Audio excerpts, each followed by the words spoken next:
Então, bom dia a todos. Deixa eu aumentar aqui também o volume.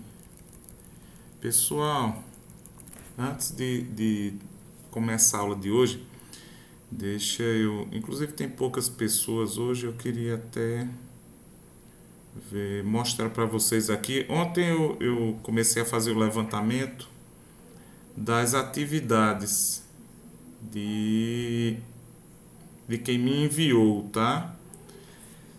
De quem me enviou as atividades de laboratório. E assim, eu tinha solicitado, inclusive, eu acho que até nos roteiros tem pedindo que envie para o e-mail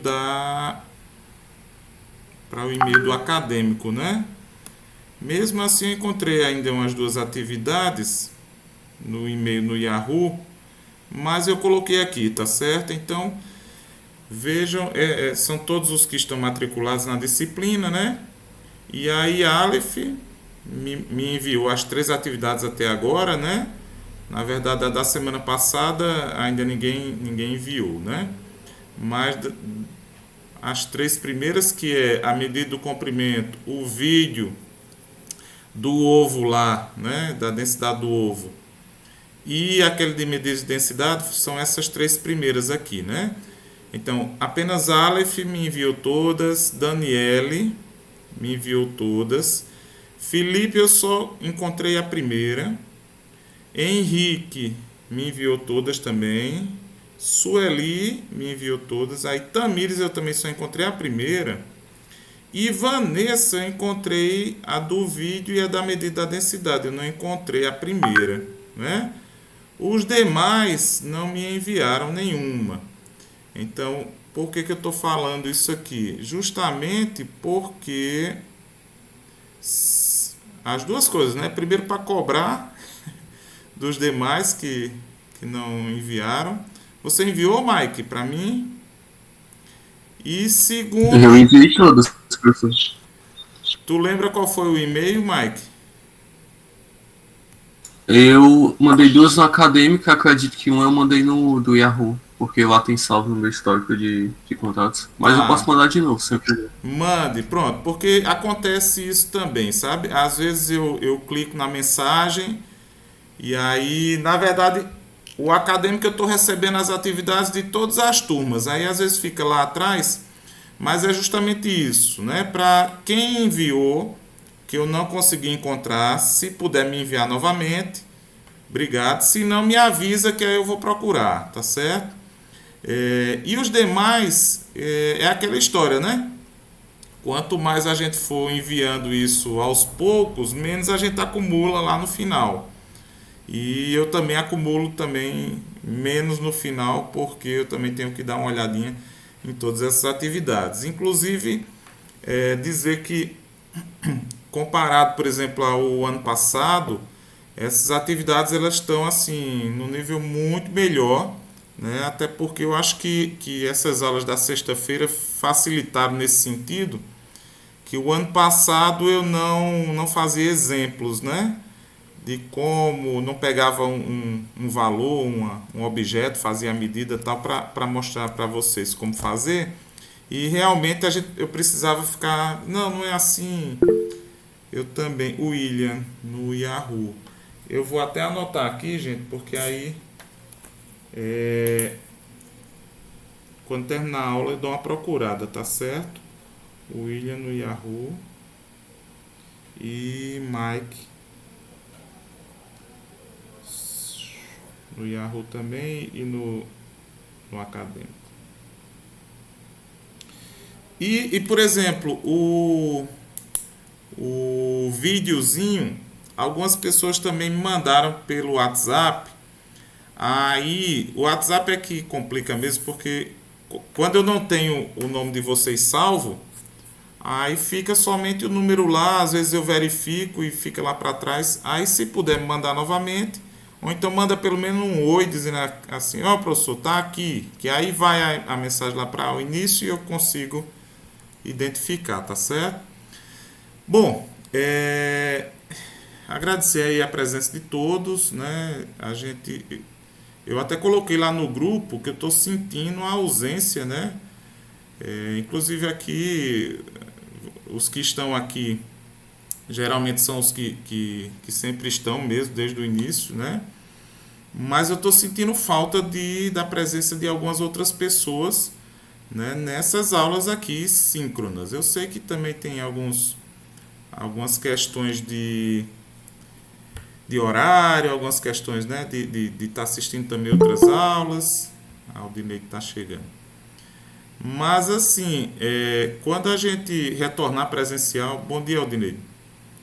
Aí vai ter que estar por Bom dia, aqui professor. nesse horário, né? Então isso me preocupa um pouco, né? E enfim, vamos ver, porque aí se a gente não começa a cobrar desde agora a presença, né? Aí no final é que fica difícil. Mas pessoal, deixa eu organizar a aula de hoje aqui para a gente começar. Semana passada a gente trabalhou aquela parte de movimento retilíneo uniforme, né, que são os movimentos com velocidade constante. Se a velocidade é constante, então consequentemente a aceleração é nula, né? Ou seja, a aceleração ela é uma mudança na velocidade. Se a velocidade é constante, ela não muda. E se ela não muda é porque a aceleração é zero, né? Isso basicamente é o que fala a primeira lei de Newton, tá certo?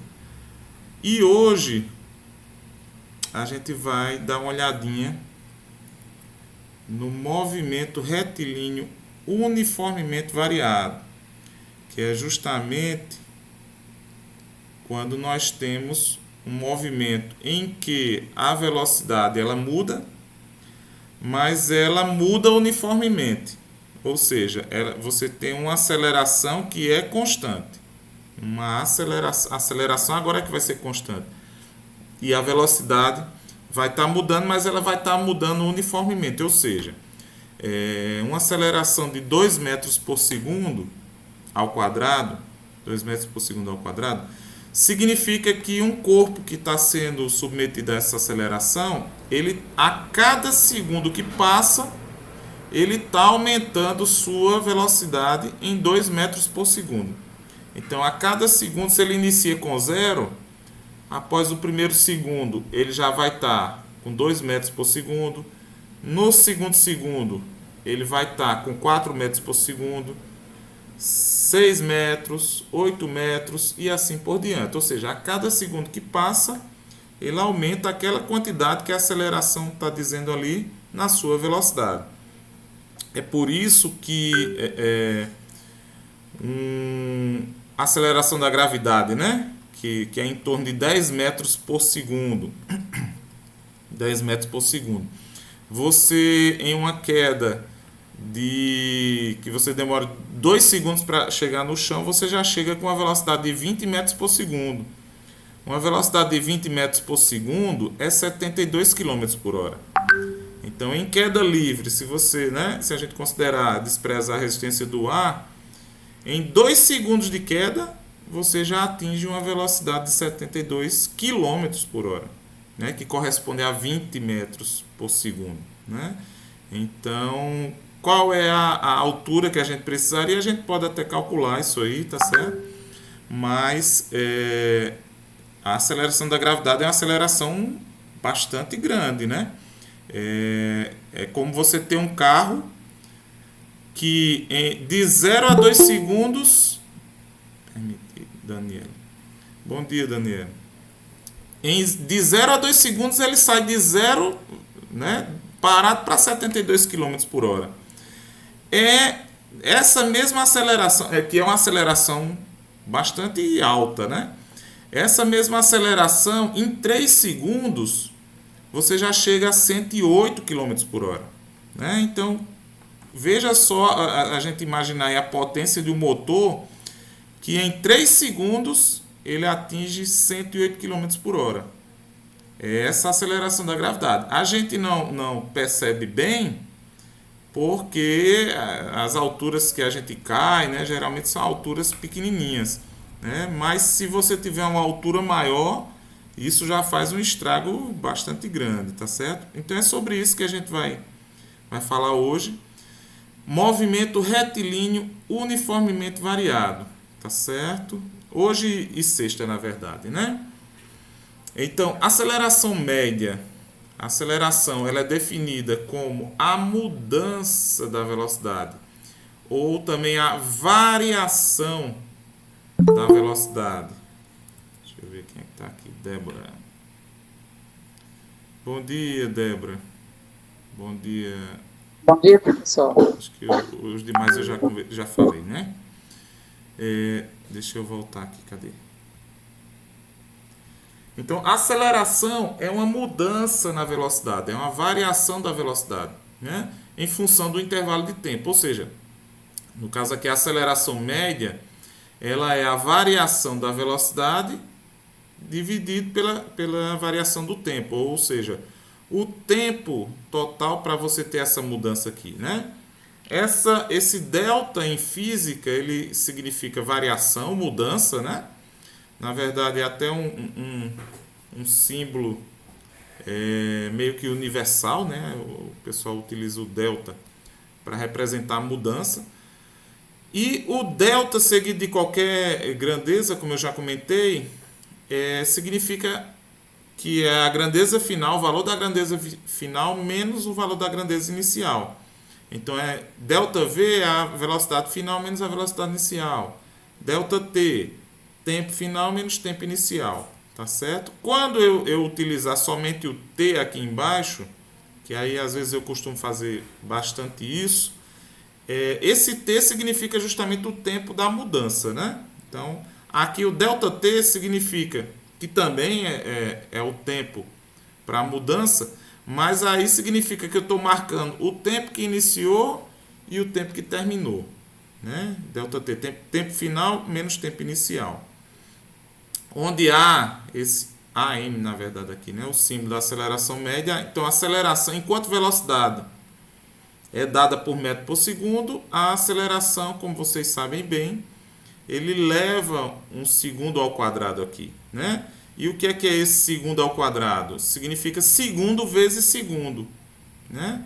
Porque eu tenho a velocidade em metros por segundo aqui em cima, dividido novamente por outro segundo. Então, quando eu organizo essa fração, eu encontro que é metro dividido por segundo vezes segundo. Então, esse segundo vezes segundo é que a gente escreve como segundo ao quadrado aqui, né?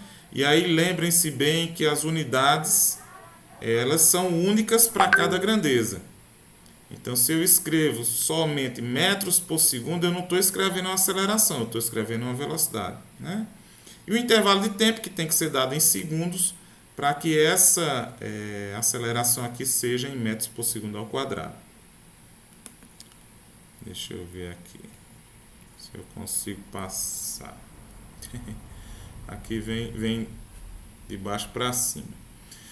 O movimento retilíneo uniformemente variado, que é esse que a gente vai estudar hoje, né, acontece com aceleração constante, mas com a velocidade mudando uniformemente, que é o que eu estava comentando ainda há pouco, né? O movimento retilíneo uniformemente variado ocorre quando o móvel desloca-se em linha reta. Então, esse retilíneo aqui, gente, é essa condição que precisa existir, tá certo? Em linha reta. E com aceleração constante. A aceleração, ela permanece constante durante o movimento, mesmo que seja, né, não seja, sei lá, um automóvel se deslocando, né, de Campina para, sei lá, para Recife, para João Pessoa, né? Então ele pode ter um movimento retilíneo uniforme em um pequeno trecho, né, da estrada, onde ele está acelerando, sua velocidade está aumentando uniformemente durante 3, 4 segundos, não sei, né? Então não precisa ser a viagem toda nesse movimento, né? A gente consegue fazer recortes de algumas situações. Então, no movimento retilíneo uniformemente variado, o móvel muda sua velocidade em taxas iguais, em intervalos de tempos iguais, que é justamente a definição de aceleração, né? Que eu estava comentando ainda há pouco. Uma aceleração de 5 metros por segundo ao quadrado significa que a cada segundo que passa, um móvel, né, com essa aceleração, ele vai aumentando sua velocidade a cada segundo de 5 metros por segundo. Né? Então é isso que uma aceleração significa.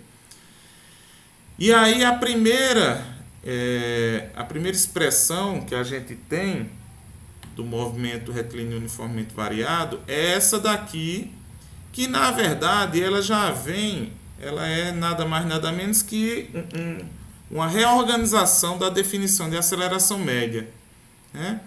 Que a gente viu no slide anterior. Se vocês observarem aqui, ó, eu tenho a velocidade que aqui é a final, né? Essa daqui é a inicial, né? Somado com a aceleração, que é a aceleração média aqui, e o tempo, né? Se vocês virem lá, mas professor, mas lá tinha ΔV e ΔT, né? Mas justamente o ΔV é a velocidade final. Se eu passar esse V0 para cá, eu fico com velocidade final menos a velocidade inicial. É o ΔV, né? E o ΔT, ele está representado aqui pelo tempo somente, né, aquilo que eu mencionei. O ΔT é o tempo final menos o tempo inicial, mas na maioria das vezes o tempo inicial é 0. Então eu trabalho somente com o tempo final, tá certo? Multiplicado pela aceleração. Então essa expressão aqui, velocidade final igual a velocidade inicial mais aceleração vezes o tempo, nada mais é do que uma reorganização daquela definição de aceleração média, tá certo? Essa daqui é a aceleração média, T é o tempo, né? Enfim. A gente tem duas definições aqui que a gente chama de movimento acelerado. Movimento acelerado quando a aceleração é maior que 0, né? Então, a velocidade ela vai aumentando quando a aceleração é positiva. Quando a aceleração é negativa, né, a aceleração menor do que 0, ele é o que a gente chama de movimento retardado, certo? Ou seja, à medida que o tempo passa, a velocidade vai diminuindo, né? Então, as acelerações, quando a gente fala de aceleração, a gente imagina, por exemplo, uma moto, onde você, né, aplica uma aceleração mexendo lá no acelerador. Você imagina um pedal de um veículo que você aperta, mas dificilmente você imagina, por exemplo, o freio aplicando uma aceleração, né? Mas o freio de veículos, ele aplica também acelerações, certo? Só que são acelerações negativas, né? Uma aceleração negativa, ela diminui a velocidade. Então, isso é interessante de ver também. A gente não trata como alguma coisa diferente. A gente trata também como uma aceleração, só que é uma aceleração que vai diminuir a velocidade do corpo, né? Se a gente for pensar em termos de força, né, que a gente vai ver um pouco mais na frente também, a gente vai trabalhar uma parte de força. Se a gente for pensar em termos de força, uma aceleração positiva, ela é uma força sendo aplicada na mesma direção do deslocamento. Então, o objeto, né, o móvel vai numa direção. Se você aplicar uma força, né, na mesma direção, essa força, que é uma aceleração, né, uma aceleração vezes a massa, ela vai produzir uma mudança na velocidade do corpo, mas uma mudança positiva, vai aumentar a velocidade do corpo. Se você imaginar uma aceleração negativa, a força está sendo aplicada, né, no sentido contrário, que vai diminuir, contrário ao deslocamento, né, que vai diminuir a velocidade desse móvel, tá certo? Então a gente vai chamar de movimento acelerado quando a aceleração for maior que 0, for positiva, movimento retardado quando ela for menor que 0, quando a aceleração for menos 8 metros por segundo ao quadrado, por exemplo. E quando a aceleração for igual a 0, a gente vai ter não um movimento retilíneo uniforme, mas um movimento retilíneo, movimento retilíneo uniformemente variado. Mas a gente vai ter um movimento retilíneo uniforme, né? Esse V aqui desaparece. Essa expressão anterior, ela relaciona a velocidade, né, final, a velocidade inicial, com a aceleração e o tempo, né? E essa daqui, que é a famosa função horária, né? A famosa função horária do movimento retilíneo uniformemente variado, ela relaciona a posição inicial, a posição final, com a aceleração e com o tempo, né? Com a velocidade inicial também, certo? Então, posição inicial, velocidade inicial para um determinado movimento, eles são definidos, né? Geralmente eles são definidos, e a aceleração também. O que é que acontece? Acontece que eu vou ficar com os meus valores das minhas posições dependendo do tempo, né? E essa é uma expressão que é que a gente chama, né, de uma função do segundo grau, porque a incógnita aqui, que é o tempo, ela é elevada ao quadrado, né? Sabendo que a aceleração do movimento retilíneo uniformemente variado permanece constante, podemos calcular a variação do espaço de um móvel no decorrer do tempo, ou seja, a gente pode encontrar as posições, né, que um corpo que se movimenta em movimento retilíneo uniformemente variado, ele vai estar, a gente conhecendo qual é a posição inicial, qual é a velocidade inicial e qual é a sua aceleração. Tá? S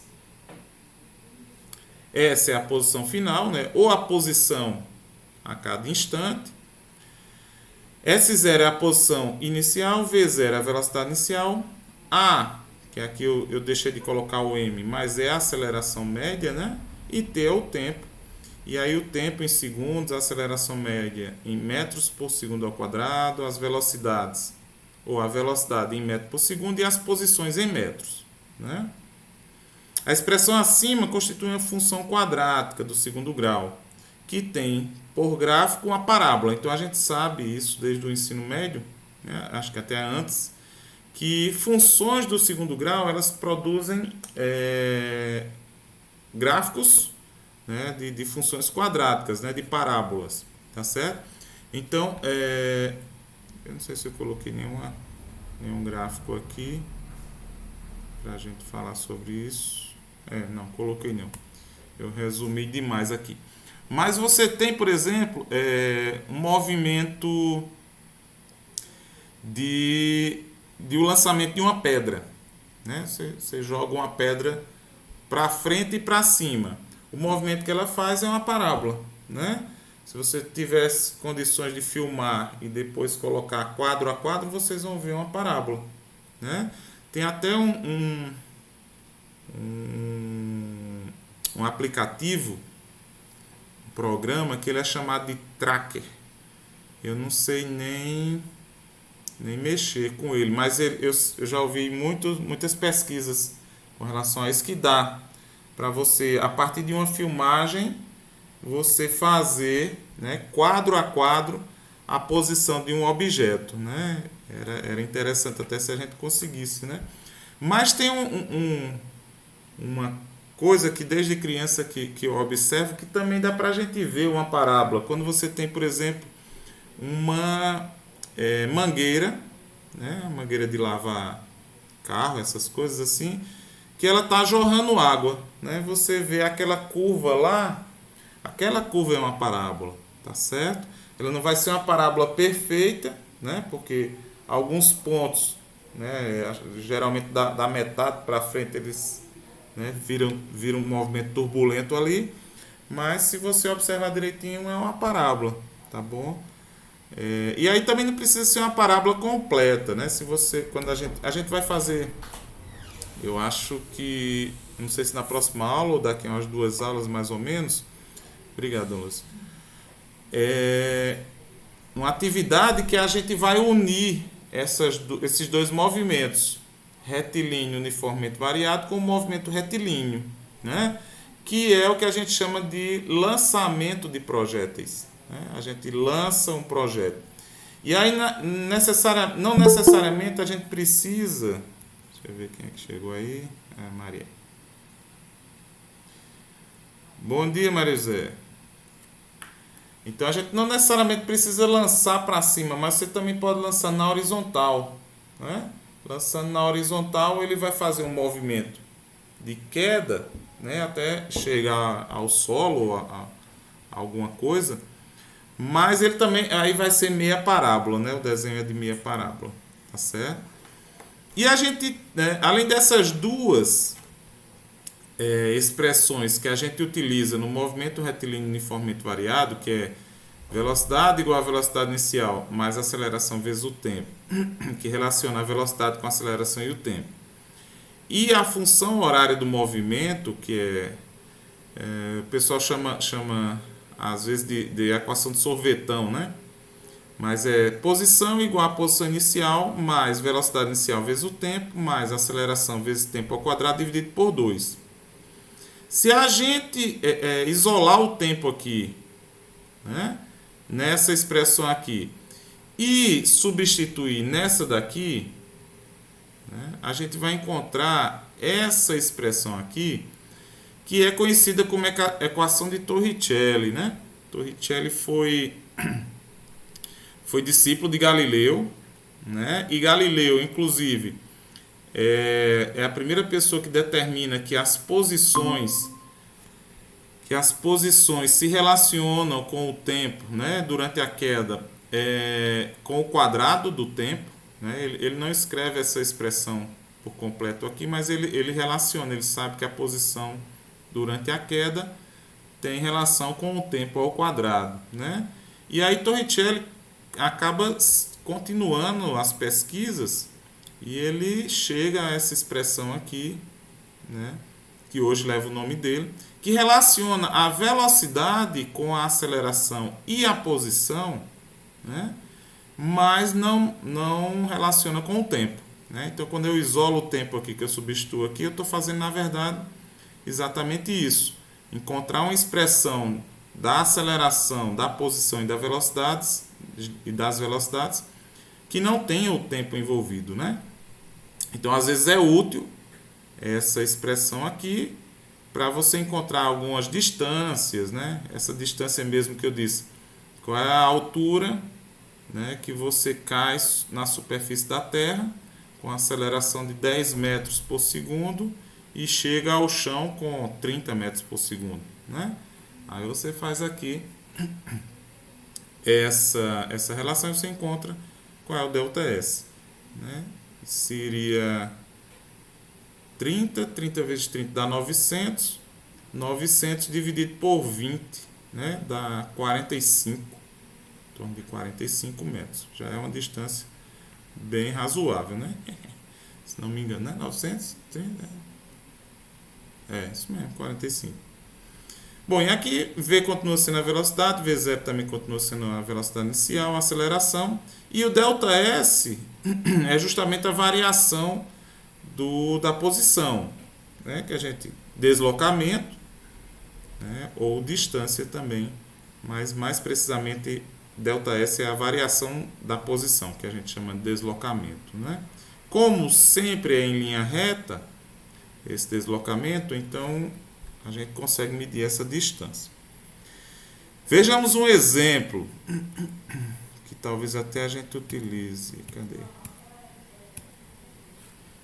Tomemos um corpo que se move em linha reta, partindo da posição inicial de 5 metros, com velocidade inicial de menos 2 metros por segundo, e que após 4 segundos atinge a velocidade de 14 metros por segundo, né? Então, aqui é uma questão teórica para a gente mexer com essas equações, mas aí depois a gente vai fazer alguma coisa mais prática, tá certo? Pra gente. Só que aí, por exemplo, para encontrar aceleração eu vou usar o mesmo procedimento, né? Para encontrar a função horária, para eu encontrar a velocidade e assim por diante, tá? Então vou mostrar a vocês primeiro como é que a gente faz alguns cálculos com aquelas expressões, depois a gente vai para a atividade experimental para fazer com dados que a gente vai medir, dados reais, tá certo? Então, encontre a aceleração média do móvel, encontre a função horária do móvel, a velocidade final do móvel após 10 segundos do movimento, que já é outro tempo diferente desse.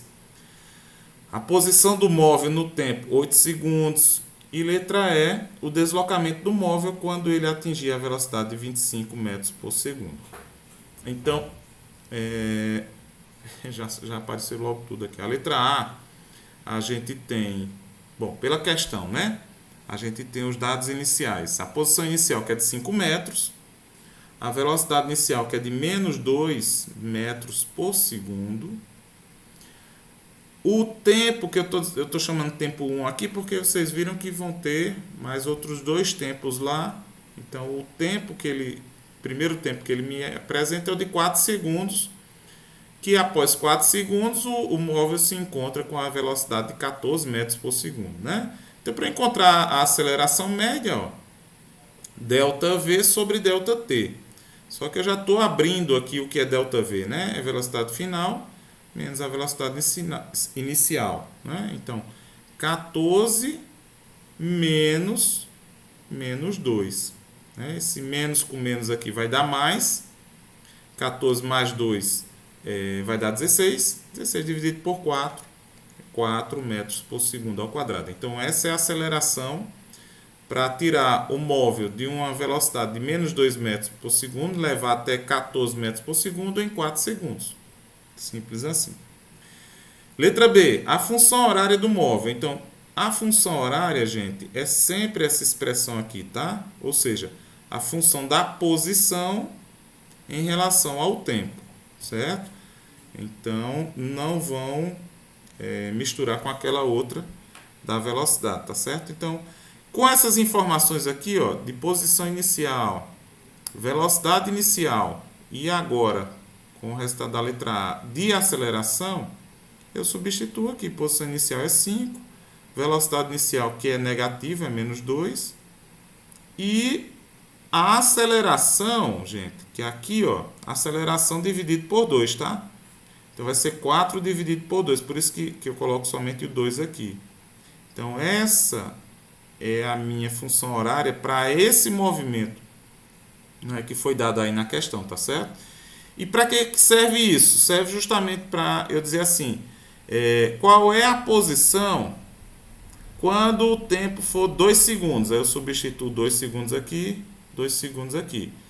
Resolvo essa potência, essas multiplicações, essa soma, essa subtração e vou ter um valor.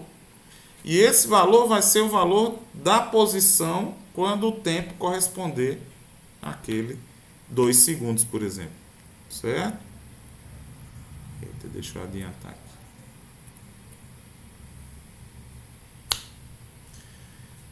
A letra C, né?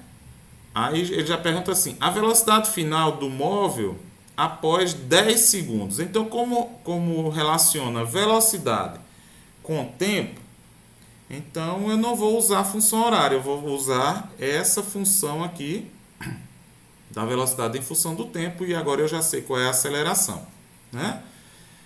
E sei também qual é a velocidade inicial. A velocidade inicial é menos 2. E a aceleração agora que eu encontrei é 4. E eu tenho um novo tempo agora, né? Que é de 10 segundos. Ele não quer saber mais em 4 segundos. Ele quer saber em 10 segundos. Então, simples. Menos 2 mais 4 vezes 10. Então, 4 vezes 10, que dá 40.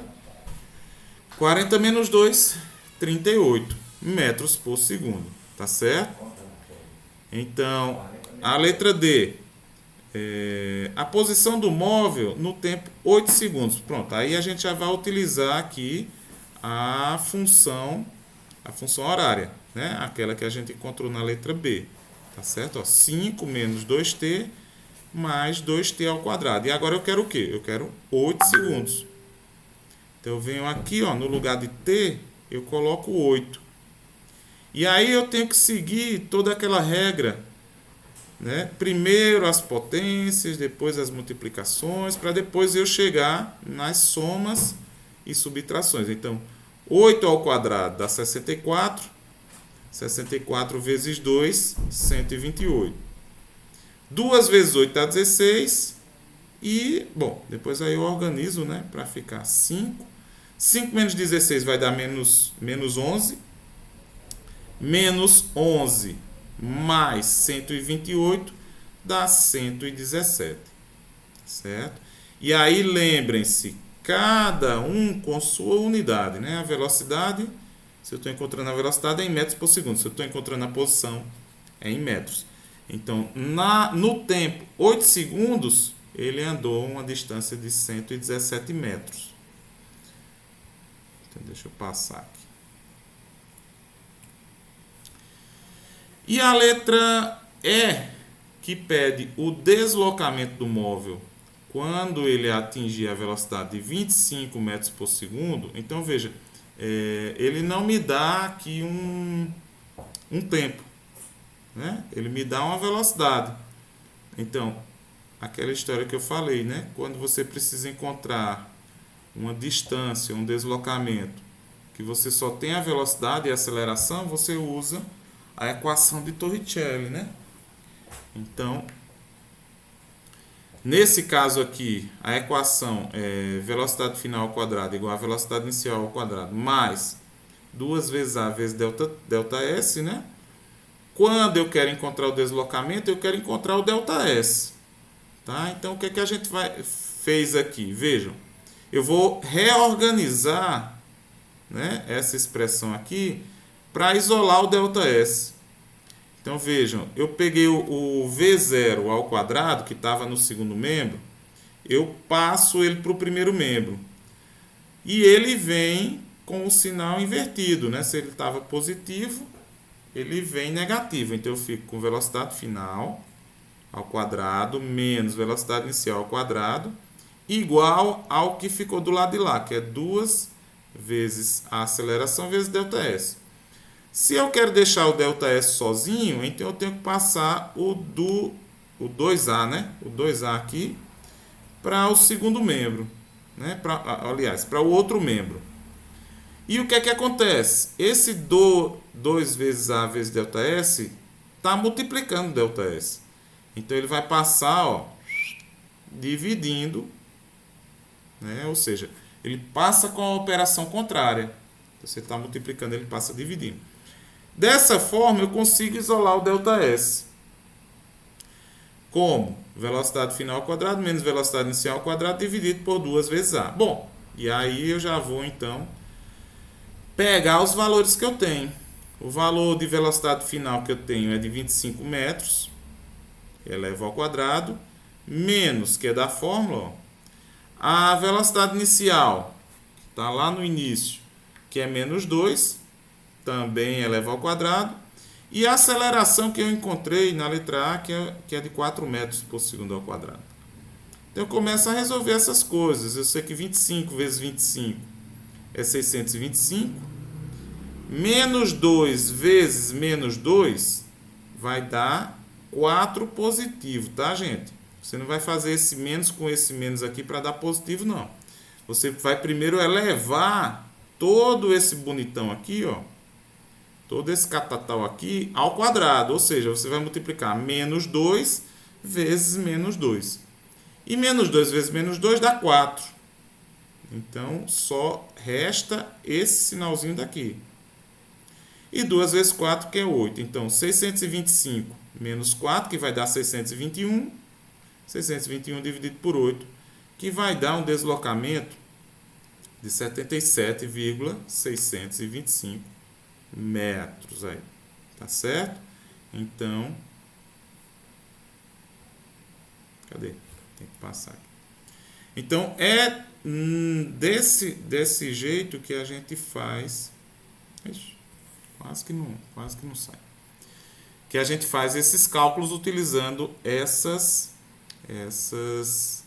expressões, né? Essas expressões matemáticas aí. Gente, a gente tinha no movimento retilíneo uniforme apenas uma expressão, que era a função horária, que era inclusive parecida com essa daqui, né? Era S igual a S0 mais VT. Só tinha uma.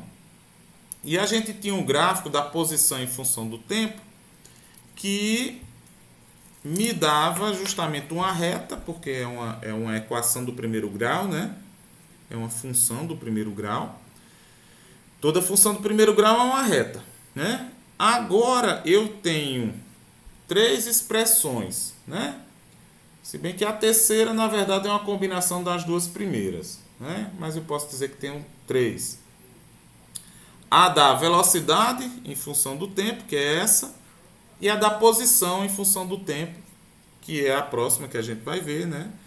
Vejam que a expressão da velocidade, né, ela é uma equação do primeiro grau, ela é uma função do primeiro grau.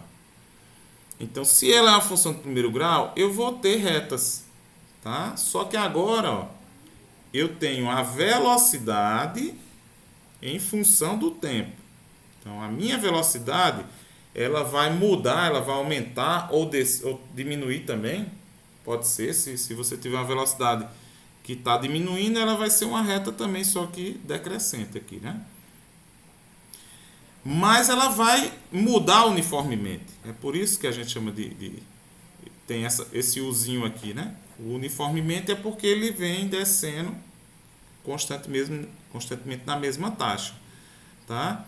Então, se prestarmos atenção ao formato da função horária da velocidade, que é essa daqui, veremos que ela se trata de uma função do primeiro grau do tipo y, que no caso aqui é v, mais igual a A mais bx, né? Onde A vai corresponder à velocidade inicial, B a aceleração e o x que eu tenho aqui é o meu tempo, né? No caso, o coeficiente A, chamado de coeficiente linear, esse aqui, né? Desculpe. Esse aqui é a aceleração. Esse coeficiente A aqui é a velocidade. Oi? É a velocidade inicial do móvel. Enquanto que o coeficiente B, conhecido como coeficiente angular, é a aceleração desse móvel, né? Então, se você tiver vários dados, pessoal, de velocidade, vocês plotarem lá no Excel, por exemplo, né? Traçarem uma reta e vocês pedirem a equação daquela reta, ele vai vir uma equação mais ou menos nesse formato aqui. E aí, esse valor de B aqui vai, por exemplo, aparecer y igual a 3,8 mais 2,4x, né? Ou t, que no caso vai ser o tempo. Então, esse 2,4 que vai acompanhar o t vai ser a aceleração para aqueles pontos ali. E o valor que vai estar independente da incógnita, ele vai ser, vai significar a posição inicial que o móvel vai estar, da velocidade inicial que o móvel vai estar partindo no movimento, tá certo? E para a função horária do movimento retilíneo uniformemente variado, da posição em função do tempo, aí é aquilo que a gente mencionou, né? São parábolas, tá certo? Não são retas, não. Então, as funções horárias da posição do movimento retilíneo uniformemente variado são funções do segundo grau, né? São expressões que levam a incógnita ao quadrado, uma vez que o deslocamento do móvel é proporcional ao intervalo de tempo elevado ao quadrado. Então, essa é a expressão da função horária da posição, né? Vejamos ao lado os gráficos do movimento retilíneo uniformemente variado para os casos acelerado, em vermelho. Então, vejam que a velocidade ela vai aumentando, né? Aliás, a posição vai aumentando à medida que o tempo passa, né? E retardado em azul, garantindo, partindo de uma velocidade inicial não nula, né? Todos os dois partem de uma posição que é de 4, né? Aqui inclusive está, ele coloca S e dentro do parênteses T, tá? É porque quer dizer que é a função da posição em função do tempo. Mas nesse gráfico aqui, pessoal, a gente não consegue identificar a velocidade, tá certo? Não consegue identificar a velocidade. O máximo que a gente possa colocar aqui como é que a gente chama? Plotar os pontos, né, e construir a curva. O máximo que a gente consegue identificar seria a posição inicial e a velocidade inicial, né? Com que ele começaria. Mas eu não consigo identificar para cada valor de tempo a sua velocidade, né? Porque isso aí já é com essa outra expressão aqui, certo? Então ele diz que o movimento em vermelho é acelerado e o movimento em azul é retardado. Como é que eu identifico isso no gráfico, gente? Não sei se vocês lembram quando a gente estuda a equação do segundo grau, que a gente diz que tem duas formas da parábola aparecer. Ou ela está com a concavidade voltada para cima, ou ela está com a concavidade voltada para baixo, né? Quando a concavidade está para cima, é porque esse valor de x aqui, né? No caso aqui da aceleração, ela vai ser positiva, né? É positiva. Ela está com a concavidade para cima. Quando você tem a concavidade da parábola para baixo, é porque esse valor aqui vai ser negativo. Então, aqui eu já consigo identificar, ó, que a concavidade está para baixo. Então, eu já sei que esse movimento é um movimento retardado. Lembre-se que retardado é aquele movimento cuja aceleração é negativa, tá? Não é um movimento que não tem juízo, não, tá? É um movimento cuja aceleração é negativa. Então, a concavidade aqui está para baixo.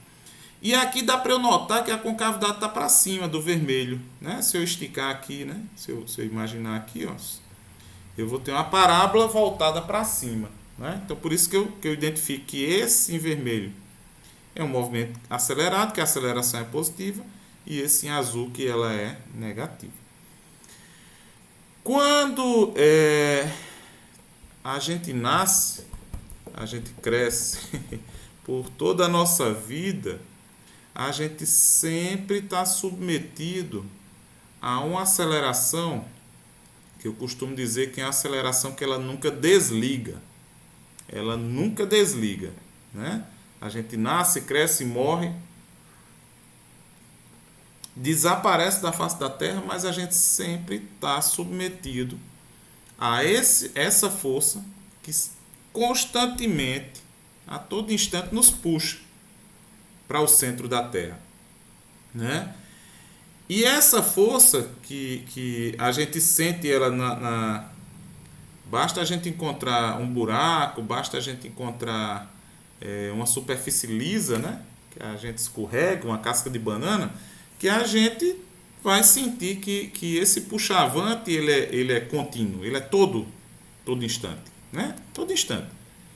Então, inclusive, a própria, por assim dizer, a própria evolução, né, do homem, a partir dos seus ancestrais que andavam em quatro patas, né, uma evolução que também ela luta contra a gravidade, né? A posição da gente ereta, ao invés de andar com quatro patas, né, ou como alguns animais, ela é uma evolução que vai brigando com a gravidade, né?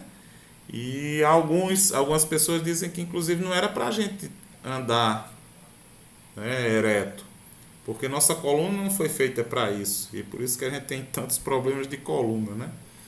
Era para a gente andar em quatro patas, que aí a gente distribui melhor, né, a massa do nosso corpo, né, em quatro pontos. Você distribui, você tem menos pressão do que em dois somente, que são os nossos pés, né?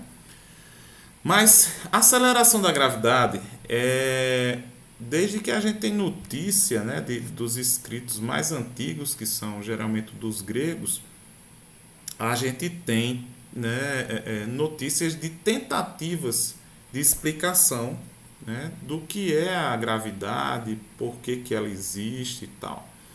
Então, um dos primeiros que a gente sempre, em mecânica, a gente sempre se remete a ele é Aristóteles, né?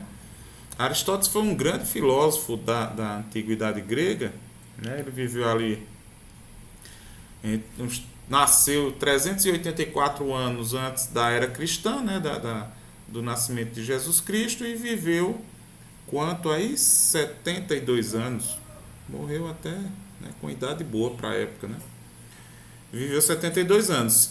Mas Aristóteles, ele foi um cara muito, muito inteligente, com certeza, construiu, inventou muita coisa, mas ele também fez uma grande síntese de tudo que existia, né? Na época e inclusive em várias áreas, tanto no direito como na filosofia natural, que era como se chamava a ciência, né? A ciência não tinha nome de ciência ainda nessa época dos gregos, chamava-se filosofia natural e misturava muitas coisas, né? Misturava biologia, misturava física, misturava astronomia, misturava química, enfim, botânica, tudo, né, que fosse da natureza chamava-se de filosofia natural, né? E o que não era filosofia natural, por exemplo, era a parte do direito, que era coisa dos homens, né? Os homens criavam suas regras, tal, tal, tal. Então, era basicamente isso. E Aristóteles, ele pensou também e organizou muita coisa com relação à física mesmo, né? Então, para ele, o universo era esférico, finito e completamente preenchido. Então, essa é a ideia do universo de Aristóteles, né? Inclusive, a Terra era o centro do universo, você tinha a Lua e todos os outros planetas, né? Inclusive o Sol, girava em torno da Terra, né? Tá aqui o Sol, ó, essa daqui, o primeiro é a Lua, mas aí você tem os outros planetas, Vênus, Marte, Mercúrio, enfim, né? Girando em torno da Terra. Todos esses objetos aqui, eles estariam cravados como se fosse em esferas que eram concêntricas, né? Uma dentro da outra. A Terra era o centro do universo e a última esfera que existia era o que ele chamava de esfera das estrelas fixas, né? Então, você tinha uma última esfera onde você tinha, sei lá, talvez pequenas luminárias, ou não sei, ele nunca vi explicação do que eram as estrelas para Aristóteles, mas era isso aqui, e totalmente preenchido, né?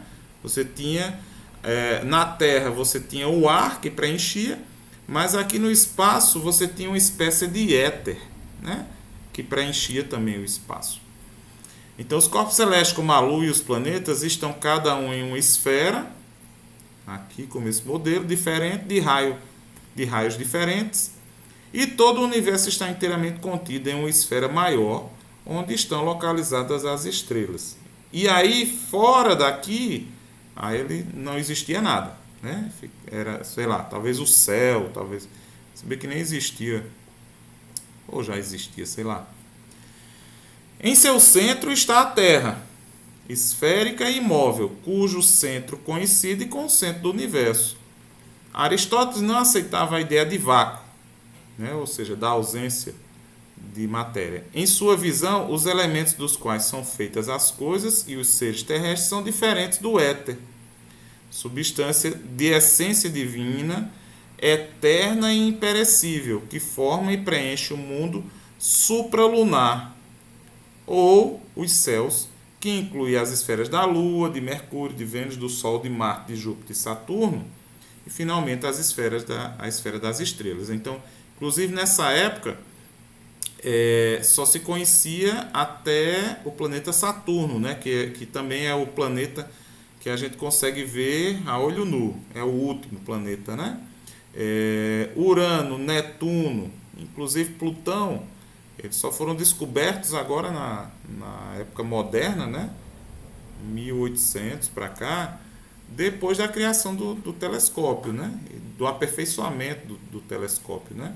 Inclusive Galileu é quem construiu o telescópio. Então, Aristóteles ele tinha uma explicação para a gravidade, né? Por que as coisas caem em direção ao centro da Terra?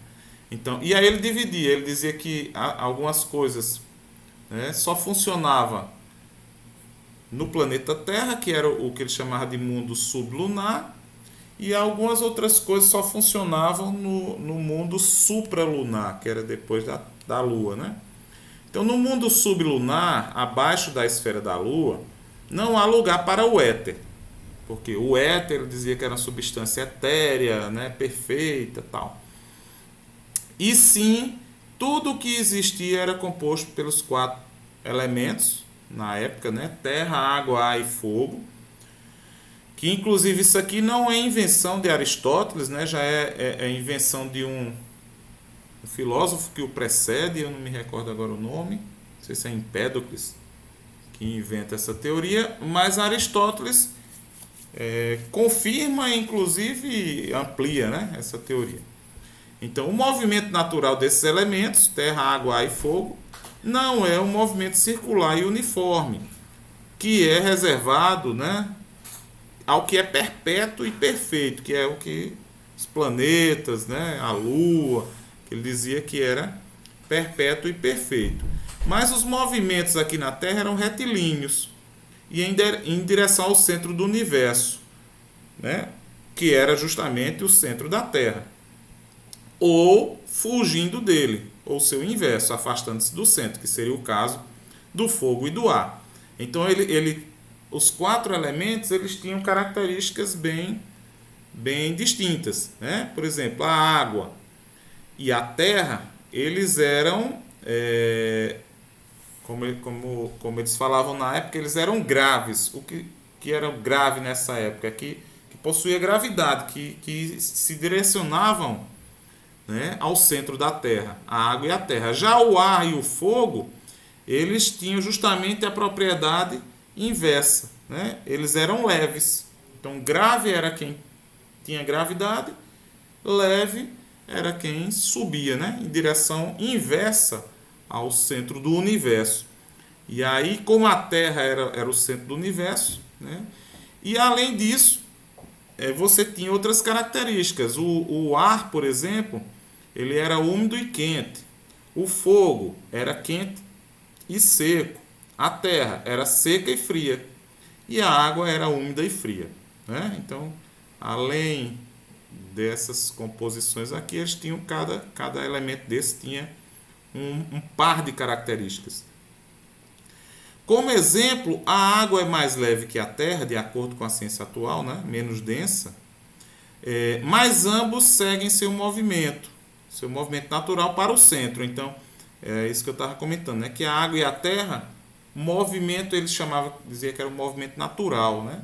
Era de ir em direção ao centro da terra, estando a água acima da terra. E assim Aristóteles explica o motivo pelo qual os mares recobrem a esfera terrestre.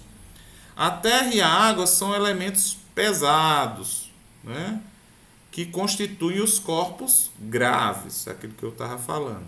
Esses corpos tendem a cair para o centro do universo em razão da sua gravidade, que é para Aristóteles uma qualidade intrínseca dessas duas matérias, água e terra, né? Diferente, e os outros, ar e fogo, eles subiriam porque eles não tinham essa qualidade, né, de serem graves. Bom, aí entra na jogada Galileu, Aristóteles de 380 a 300 e quanto? Que eu perdi aqui. 380 a 322. Galileu ele é de 1500, né, entre 1500 e 1600. Então, você tem aí aproximadamente, claro que a gente dá um salto muito grande, né, para resumir as coisas. É claro que no intervalo aí teve muita gente duvidando, questionando e tal. Mas em torno de 1800 a 1900, né, 1850 anos, né, para vir Galileu e questionar e propor justamente soluções para as ideias de Aristóteles.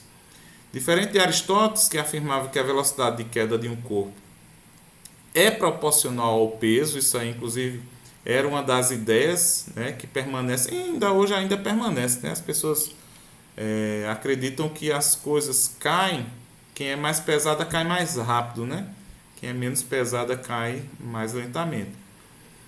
Era proporcional ao seu peso. Galileu Galilei recusa qualquer afirmação a priori e passa a observar a queda dos corpos, a propor modelos teóricos que utilizam a linguagem matemática e a realizar experiências de forma organizada e sistemática.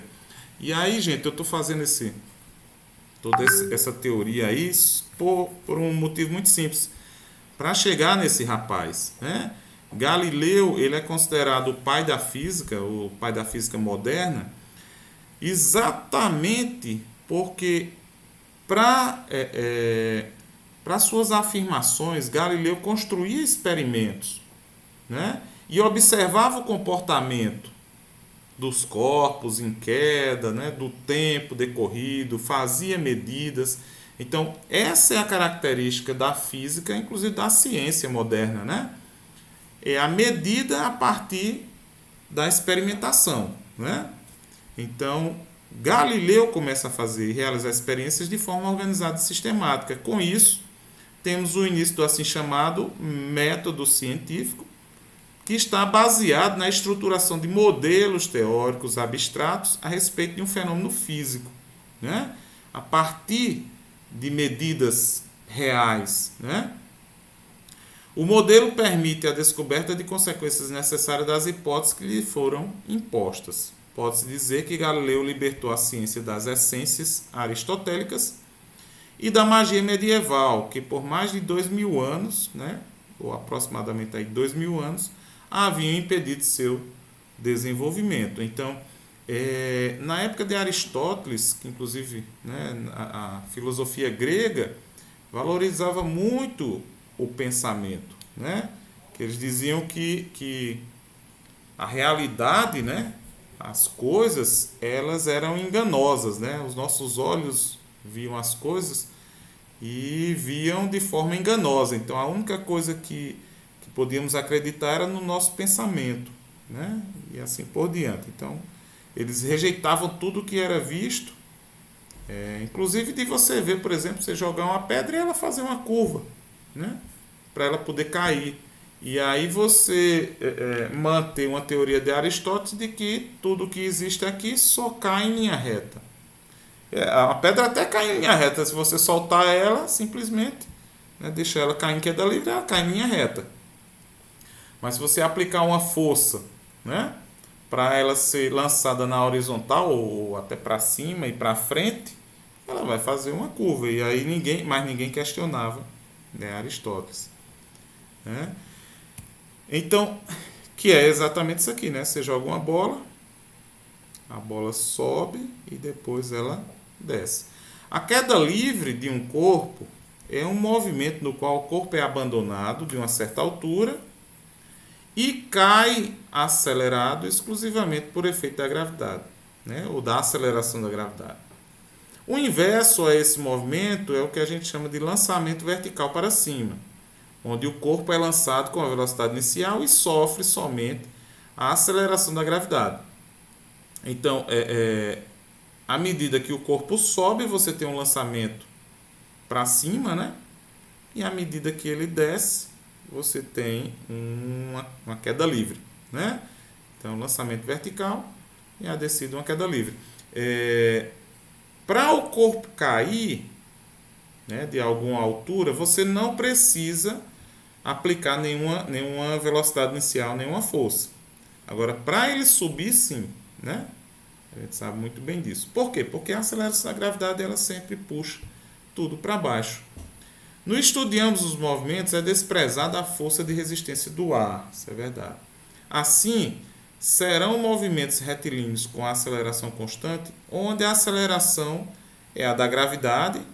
Geralmente a gente usa o valor de 10 metros por segundo ao quadrado, mas o valor mais próximo ainda é de 9,8, né? Ou seja, são casos particulares do movimento retilíneo uniformemente variado. Então, a queda livre, ele é um movimento retilíneo uniformemente variado, né? Só que com algumas características mais específicas. Ou seja, a gravidade ela é um valor que sempre vai ser esse aqui, né? É um valor constante. Então, a aceleração, eu não vou estar encontrando aceleração. Por quê? Porque eu já conheço, né? Eu vou estar encontrando outros valores, como a altura máxima, como velocidade com que o corpo chega ao chão, quanto tempo ele gasta. Portanto, a gente vai pegar aquelas três expressões, né, que a gente viu do movimento retilíneo uniformemente variado, e a gente vai aplicar, né, vai substituir algumas grandezas. Por quê? A queda livre, gente, né, ou os movimentos acelerados pela gravidade, né, eles sempre vão acontecer na vertical. Então, na vertical, eu não chamo isso aqui de uma distância, de onde a bola foi lançada até a altura máxima, né? Qual é a distância daqui para cá? Dificilmente eu falo assim. Eu falo qual é a altura que a bola atingiu, né? Qual é a altura inicial? Então, a altura, né, que eu coloquei na queda livre, a aceleração da gravidade colabora com o aumento da velocidade do corpo em queda, ou seja, a aceleração é positiva. Então, quando o corpo está descendo, você considera a aceleração positiva porque ela está ajudando, né? Inclusive, a velocidade vai aumentando. E quando o corpo está se deslocando para cima, a aceleração da gravidade ela atrapalha o movimento. Ou seja, diminui a velocidade do corpo que está se deslocando de baixo para cima. Diminui tanto, inclusive, que ela chega a parar o corpo e puxa ele de volta, né? Então, se a gente estiver trabalhando com algum movimento de subida, eu vou ter que considerar a minha aceleração como sendo negativa, tá certo? Aqui eu trouxe só uma tirazinha, né? Da Mafalda aqui. Que bonito, ele só muito. Isso aqui é um protótipo de foguete, né? Aí o amigo dela faz até o céu. Aí deixa ver. Quando ele dispara aqui, ele somente vem aqui e cai, né? Eles ficam procurando ele lá em cima. Aí quando eles veem o foguetinho tá aqui, acontece que em questão de altura, o céu é um exagerado, né? Ou seja, o céu que é exagerado por ser tão alto, né? Na verdade, o foguetinho ele tem potência sim. Bom, deixa eu ver aqui o que é que... Acho que aqui deve ter uma figura. Ah, não tem não. Poxa, o que é que aconteceu aqui? Bom, mas aí o que é que acontece? Para a gente adaptar aquelas equações para o movimento na vertical, a gente vai fazer duas pequenas alterações. A primeira é substituir o A de aceleração por G, né? Que é a aceleração da gravidade, que é a aceleração na vertical, né? E depois a gente substituir a posição final e a posição inicial por Y, que é como a gente às vezes representa a altura, né? Y em função do eixo Y lá, né? Então aquelas mesmas expressões que eu tinha V igual a V0 mais AT fica V igual a V0 mais GT, porque agora a aceleração é da gravidade, né?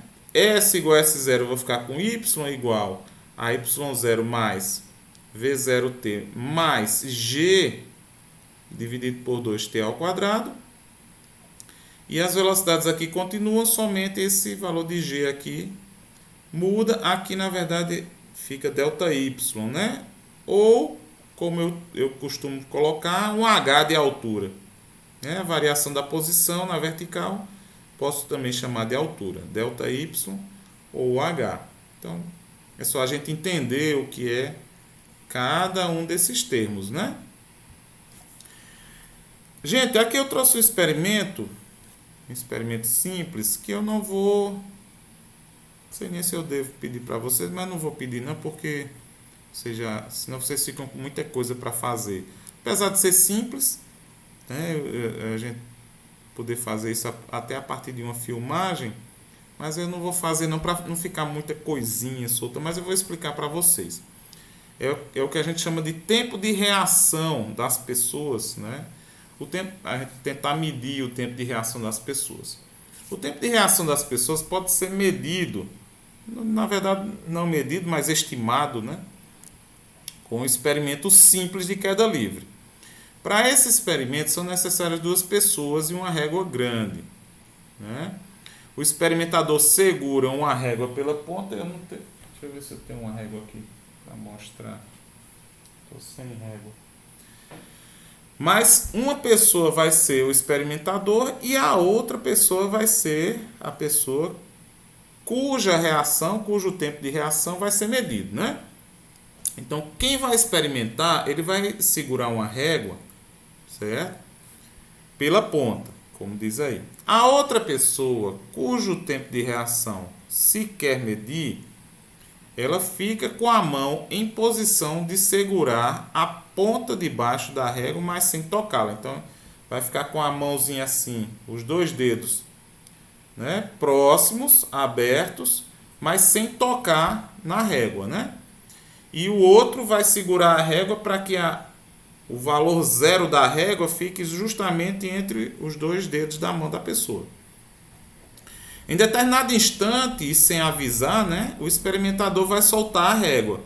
E aí a pessoa, né, quando isso ocorre, o outro vai tentar segurá-la sem mover a mão para baixo. Então simplesmente vai fechar os dedos, né?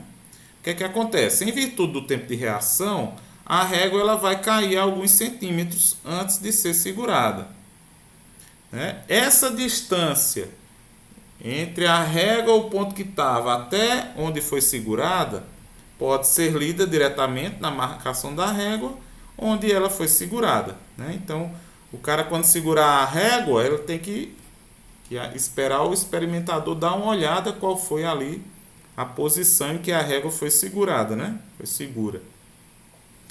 A partir do valor, né, ΔY, ou seja, da distância que a régua conseguiu cair, podemos calcular o tempo de queda, que é igual ao tempo de reação.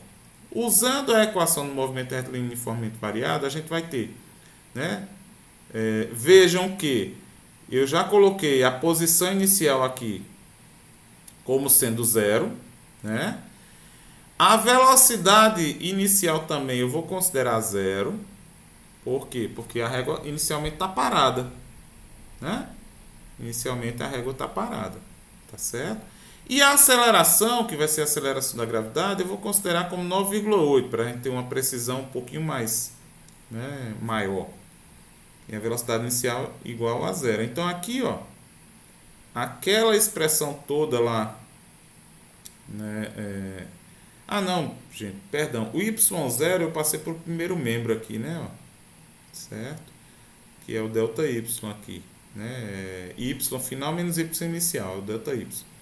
Mas aí na régua eu já meço tudo direto. Então ΔY, se a velocidade inicial é 0, isso aqui vai embora, né? Eu fico com g dividido por 2, né, t ao quadrado. Bom, só que eu não quero encontrar o ΔY. O ΔY eu já tenho lá da minha experiência.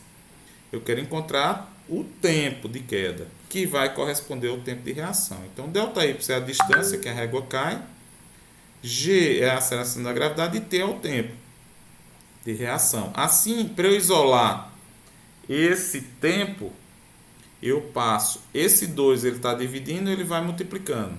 Tá aqui, ó. O g, ele está multiplicando, ele está em cima, ele passa dividindo, né? E o tempo, ele está ao quadrado. Então, por isso que eu tenho que extrair a raiz quadrada. Certo? Então, se eu substituir, para medir o tempo de reação de até 0,5 segundo, é necessário uma régua de comprimento mínimo, né, de 1,25 metros. Então, você tem que ter uma régua bem grandinha, né, para você poder fazer esses. Mas geralmente os tempos de reação, eles não são nem 0,5 segundos, né? É menos. Então, quando a pessoa percebe que a régua já começa a cair, ela já segura, tá? E aí vocês podem fazer isso aqui, né? Estou apresentando somente para, se vocês quiserem, tiverem interesse de fazer. Não vou solicitar como atividade não, tá certo?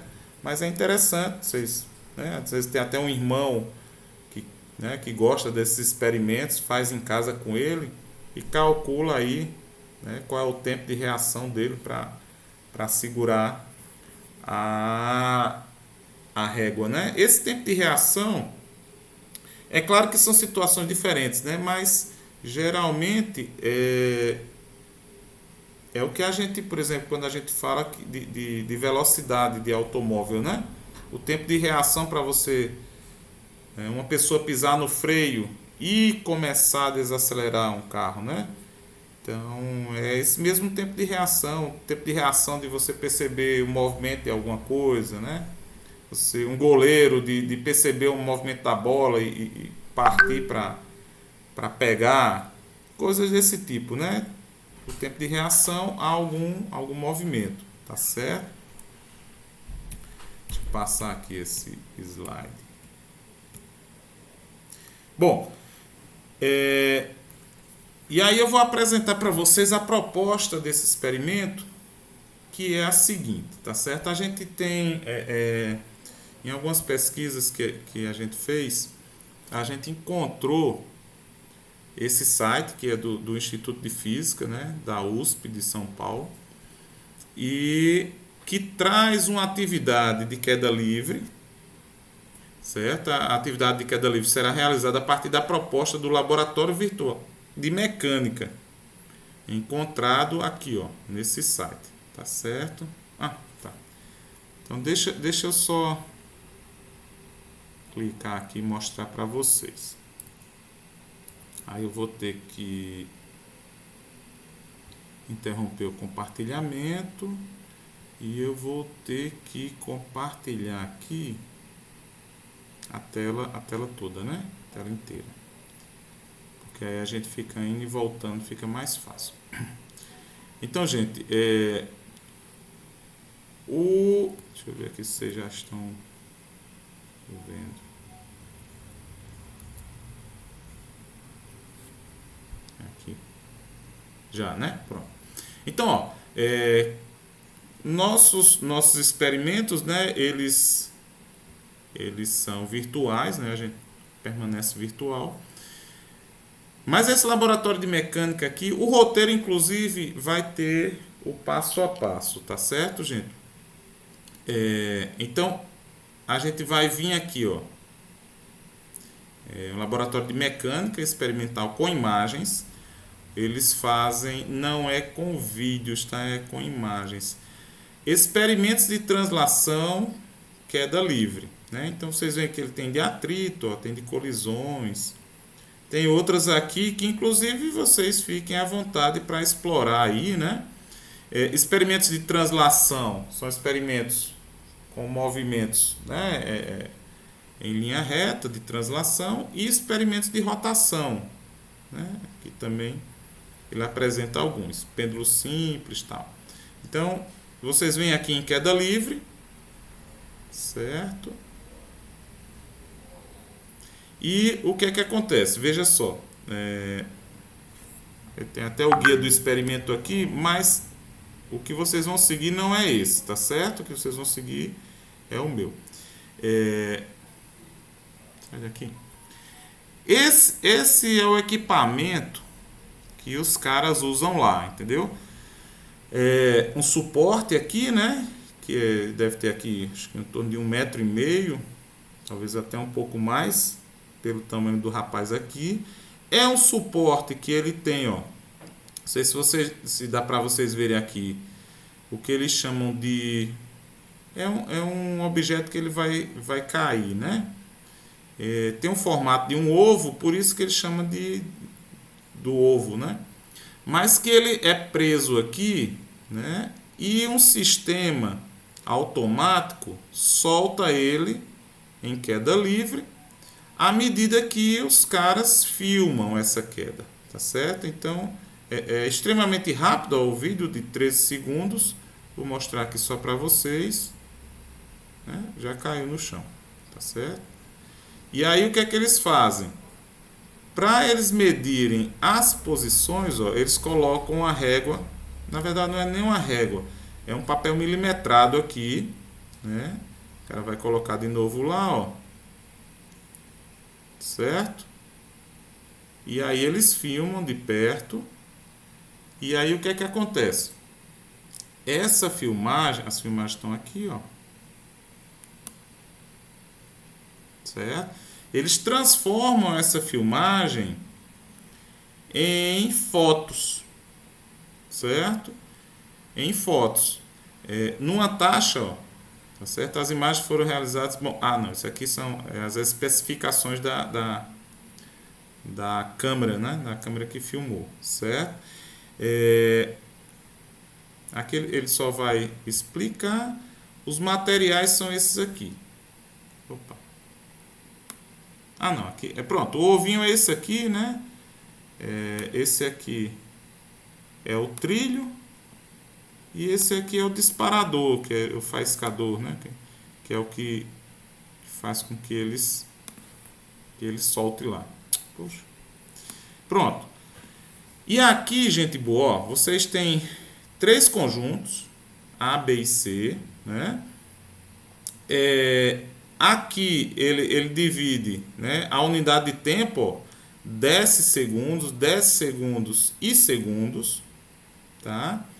E a escala da fita 0,2 centímetros em 0,2 centímetros, 0,5 centímetros em 0,5 centímetros. Então ele varia aqui, tá certo?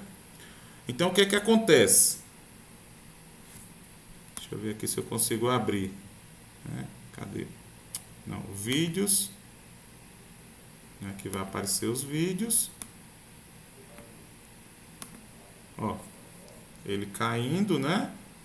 E aí, claro que esse vídeo aqui ele está em câmera lenta, né? Conjunto do tipo A, certo? E do tipo B. Ou seja, vocês veem aqui, ó, que esse papel milimetrado, como ele diz, é de 0,2 em 0,2 milímetros aqui. Então você tem uma precisão maior da posição aqui, né? E aqui não, aqui ele só divide em 0,5, 0,5, né? Aí aqui você precisa fazer uma estimativa maior.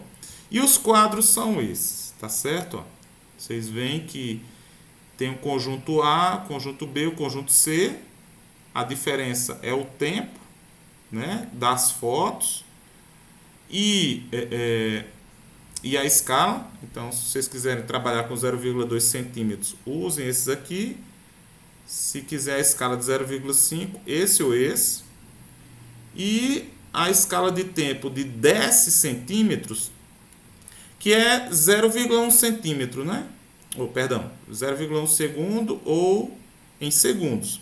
E aqui, o que é que a gente vai fazer? Vamos pegar esse A1 aqui. Certo? Ele vai apresentar, ó, as imagens.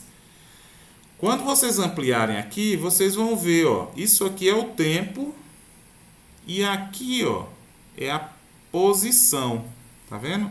Esse faiscador, ele inclusive vai fazer, ó, uma pequena faísca aqui para a gente identificar qual é a posição inicial. Então, essa primeira imagem, essa é a segunda, ó. Então, eu comparo aqui, eu posso tomar como referência esse ponto aqui, tá certo? Então, ó, 0,2, 0,4, 0,6, posso dizer que é 0,7. Aí vocês que decidem se vocês pegam o ponto do meio dessa lista preta, ou o ponto de cima, né, como referência, ou o ponto de baixo, certo? Eu vou pegar esse ponto de baixo aqui e vou dizer que a posição inicial dele é 0,6, né?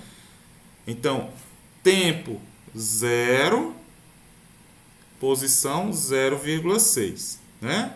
E isso aqui é milímetros, tá certo? Eita, desculpa. Deixa eu botar a segunda aqui. Pronto. Esse aqui, ó, é o segundo tempo, né? É o tempo depois de 0,1875 segundos. Qual é a posição dele? Ó? Já vai ser em torno de 1 milímetro, certo?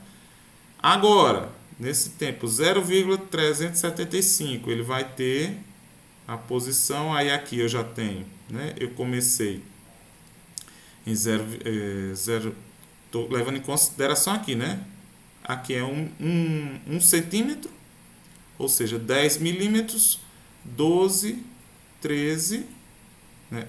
Aliás, 12, 14, 16, certo? E assim eu vou tentando marcar, né? Nesse caso aqui, ele caiu durante um tempo de 1 segundo, né? E 125 milésimos de segundo. Eu tenho aqui 1, 2, 3, 4, 5, 6, 7 fotografias que eu vou ter 7 pontos da curva, tá certo? Então, sexta-feira, pessoal, como eu sempre tenho feito, sexta-feira eu vou pegar um desses conjuntos aqui, tá certo? Para fazer as medidas e deixo vocês fazerem de outros conjuntos, né? Claro. Cada um desses aqui, ó, certo? É um conjunto de imagens diferentes. Ou seja, tá vendo? Aqui ele já não começa em 0, tá vendo? Já começa nesse tempo aqui, certo? Então,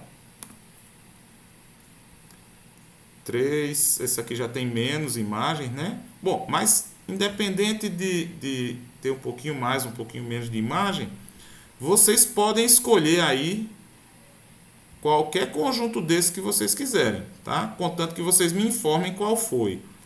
Esse aqui, por exemplo, ó, que ele usa ele usa de 0,5 e 0,5, aqui é a questão que a gente vai precisar fazer certas considerações, né? Então aqui não é 0,5, aqui é 0, sei lá, 7, né? O segundo, ó, no tempo 0, no tempo 0,1875, né? Então esse aqui tem muito mais quadros, eles são, né, quase 2 segundos de queda, né? Eles, inclusive, são filmados mais longe justamente para ter um tempo maior de queda, e aqui você também tem mais fotografias, né? Mas aí deixo vocês escolherem. Aqui vejam, vamos pegar esse aqui para ver. Cadê? Sim. Certo? Então, ó, aqui ele já dá, ó, esse é o tempo em segundos, tá? Talvez até seja melhor para a gente medir. Gente, então eu vou pedir até desculpa a vocês. Aquele tempo lá não é de queda nem de 1 segundo, né? Nem de, é de justamente 0,18 segundos, né? Então tá, eu me enganei aqui, né? Esses aqui em 10 segundos, quando eu pego isso aqui, ó, cadê? Isso aqui já é 1 segundo, né? Não é 1 segundo aqui não, né? Já é 0,01875, né? Para eu escrever isso aqui em segundos, eu ainda preciso acrescentar um zero aqui, tá certo? Bom, pessoal, então, deixa eu só por fim aqui ver se eu encontro mais ou menos o roteiro da atividade para eu mostrar para vocês.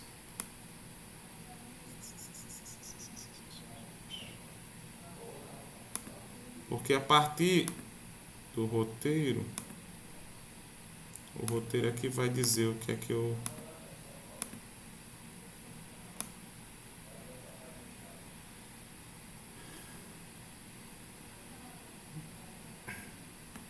Certo? Então, a atividade tem aqui o link, né? Ele vai explicar aqui um pouco do que é que tem, do cálculo. Observação: a distância entre o intervalo deve ser iguais, o estudante deve definir a distância mais adequada dos intervalos. Bom, isso aqui é algumas questões.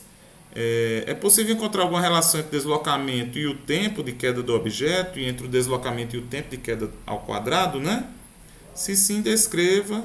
Seria possível determinar a aceleração da gravidade local a partir dessa análise e justifique sua resposta. Então, é justamente, né, a partir dessa atividade lá, a gente tentar encontrar a aceleração da gravidade, tá certo? Então, sexta-feira eu vou pegar um conjunto desses dados, tá certo? E vou fazer como eu quero que vocês façam para mim, tá, beleza? E aí depois vocês escolhem outro conjunto de dados, claro, né, para não ficarem iguais. E vocês me mandam essa atividade, né? Bom, sem ainda data limite. Deixa eu só falar aqui rapidamente. Os meninos, aliás, para as meninas, né? Acho que foi Débora, Aldineide, Daniela, Maria José até saiu. Mas no início da aula, pessoal, eu cobrei um pouco as atividades, né? Eu acho que até Daniele já me mandou as três, né? As três primeiras, eu agradeço. Mas aí Débora e Aldineide, deixa eu dar uma olhada aqui. Acho que a Aldineide não me mandou nenhuma, Débora também não.